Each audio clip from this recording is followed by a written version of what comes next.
கிராமப்புற மாணவர்கள் விளையாட்டில் கவனம் செலுத்துவதால் புதிய சமுதாயம் உருவாகி வருகிறது என்று இயேசு விடுவிக்கிறார் ஊழியங்களின் ஸ்தாபகர் சகோதரர் மோகன் சிலாசரஸ் தெரிவித்துள்ளார்.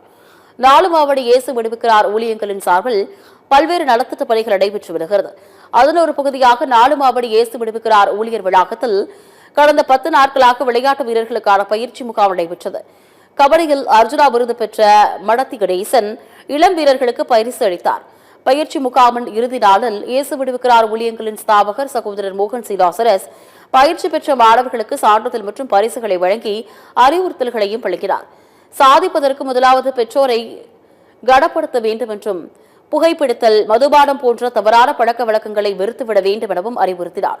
விளையாட்டின் மூலம் புதிய சமுதாயத்தை உருவாக்கி வருகிறோம் என்று கூறிய சகோதரர் மோகன் சிலாசரஸ் இதுவரை 2000க்கும் அதிகமான மாணவர்களை விளையாட்டுத்துறை மூலம் உருவாக்கியுள்ளதாக கூறியுள்ளார்.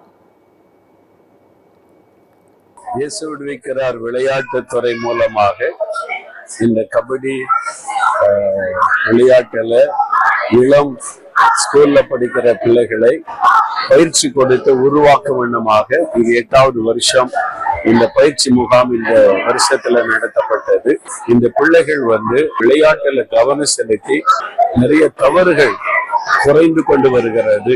போதை வசதிகள் இந்த மாதிரி அடிமைத்தனத்தை அவங்க அதை விட்டு விலகி விளையாட்டுல கவனம் செலுத்தி ஒரு புதிய சமுதாயம் உருவாக்கி கொண்டே வருகிறது. கடந்த 8வது வருஷம் கிட்டத்தட்ட 2000க்கும் அதிகமான இது மாதிரி மாணவர்களை விளையாட்டு வீரர்களாக நம் இயேசு விடுவிக்கிறார் ஊழியர் விளையாட்டுத்துறை மூலமா உருவாக்கி இருக்கிறோம்.